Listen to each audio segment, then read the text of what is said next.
So our main aim today is to sign this memorandum of understanding that will bind us, that will make us work towards recovering all the monies that you are demanding from the US government. Are we together? Yes. And we are going to do this in an orderly way, because we already have communication to different stakeholders. The government of Uganda is aware we are handling this matter. Not only the government of Uganda, we have also informed other relevant authorities.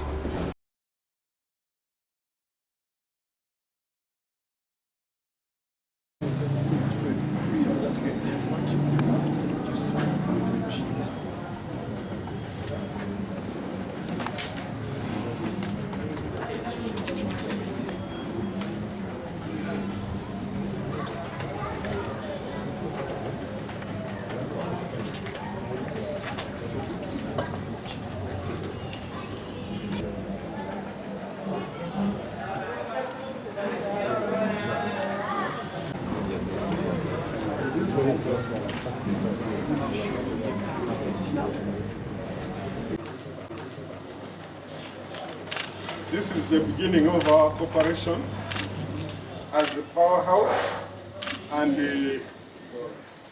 aura. So I want to congratulate us. Let's congratulate ourselves. On behalf of Labor Externalization of Labor Powerhouse, I want to congratulate ourselves on reaching this important day that we have now signed MOU between Overseas Returnees Association and the External Labor Powerhouse. What we are supposed to do to ensure that we honor this MOU, we fight for all the returnees so that they can be able to get their monies from the So solidarity forever. I would like also to congratulate this moment with the assurance from Powerhouse. We are rest assured that everything is going to work according to the plans, and we shall all benefit, all returnees from all over Uganda. We shall benefit. This is our time, this is our moment. God bless us.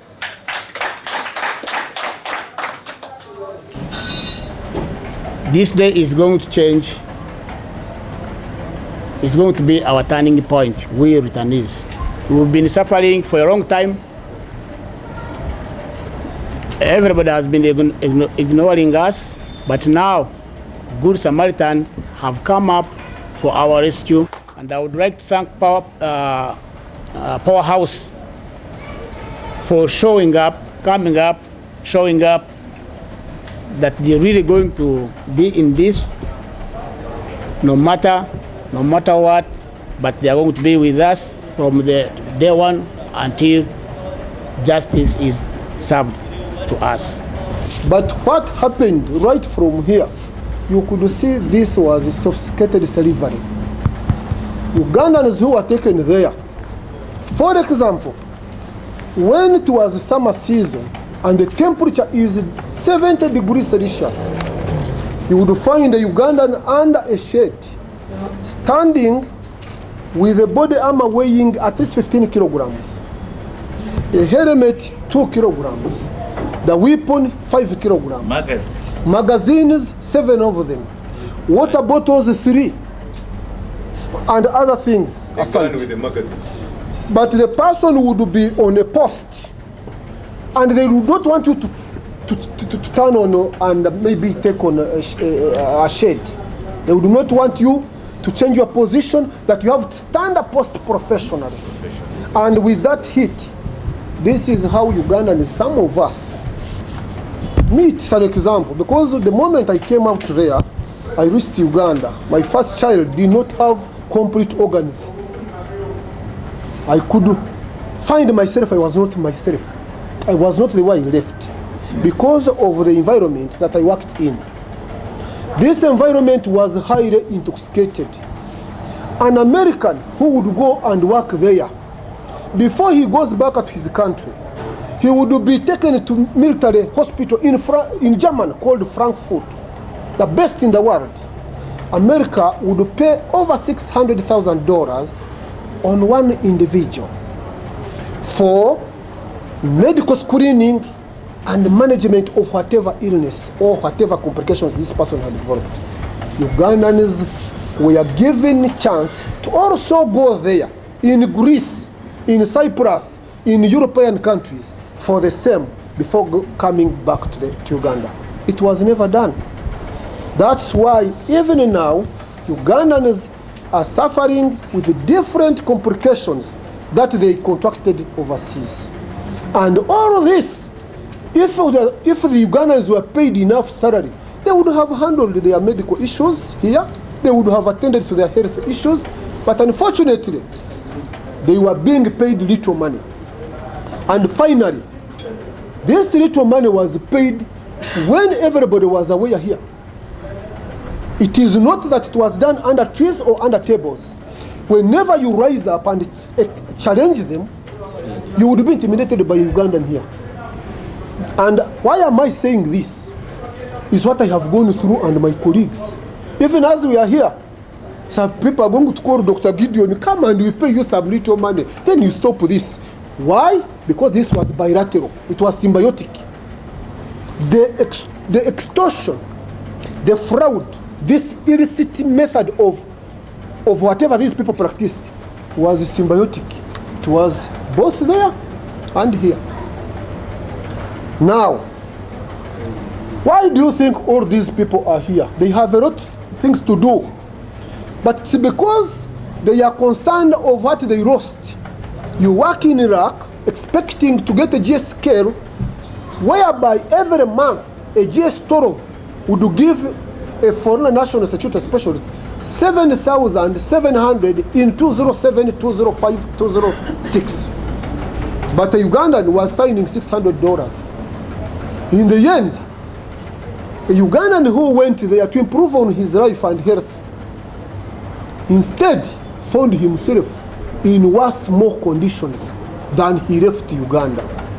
It is on this background that we address strongly the United States government in broad daylight under the power of these officers that we need to regain, we need to recover, we need to be paid, we need to be compensated all that we lost under such illegal method of work that these people meted on us. And finally, I will ask the companies that were conniving with those people to stay apart. That now we are the owners of this. We are the people who lost this, who lost in this. And since we have started this war of following what we lost, we should be the sole people involved in this, with the officers of external labor power house that we have given powers to execute the mandate on our behalf. Ladies and gentlemen, my colleagues, there is nobody who's going to call you and put you aside and deal with you on affairs dealing with what we have signed today. It should be the officers concerned with what we have signed today, and on the side of ORA, this should be overseas Returnees Association leadership, which will call meetings that will address all what we shall be going through to you gentlemen and ladies, so that until we finish the war we have started today. And that agreement was according Ugandan to be deployed there a title, and this is a title of Foreign National Security Specialists. Unfortunately today, all the contracts Ugandans have, they are guards. There is no salary scale of a guard in the United States salary scale. It's not there. If the Marines who leave the equivalent of O level and join the army, their scale they start with is GS8, and today it's about $4,600. That time it was around $3,600. But me, my colleagues, nobody got even that money. Yet he had GS12, GS13. So this was simple fraud. So this one tells you that Uganda mandated us to go back. To go to Iraq and serve there, and Afghanistan and Somalia. It is our mother country. It is our parent country here. It knew everything that we were going through there. Unfortunately, that's what I normally say. I said that all of us there, we were orphans. We did not have anybody. I was working with a South African. He was getting $15,000, doing the same job I'm doing. He was working with Peruvians. They were getting $30,000. He was getting $500 in broad daylight. And these people even would say Ugandan is no good English, me no English, but getting more money. These are the Filipinos. You can imagine it. They would just come and tell us, Ugandans speak good English, me no English, me good money. And you would just feel incensed. You're working with someone who cannot even express himself in English. He's getting 3 times, 10 times. $3,000, you are getting $500, and you are the leader. The other one is even standing a post, is a guard in their terms. So, in conclusion, whatever we suffered, whatever we experienced out there, it was not hidden. It was not done under tables. It was in broad daylight. And I'm sure our president will be, since he's going to be involved, he's going to be witnessing what I'm saying today. He signed an agreement that allows Ugandans to be deployed overseas. Bush signed an agreement to allow Ugandans to be employed by the Department of Defense. Department of Defense released letters. Ideally, we are not employees of SOC or Triple Canopy. We were employees of the Department of State of the United States. Yeah. It was the one with the power to release the rate of authorization, which was the instrument of our employment. So, whatever was done, we ask United States government to come in broad daylight and fight such actions. Otherwise, we shall not settle unless we recover all what we lost. I thank you very much. Thank you. Thank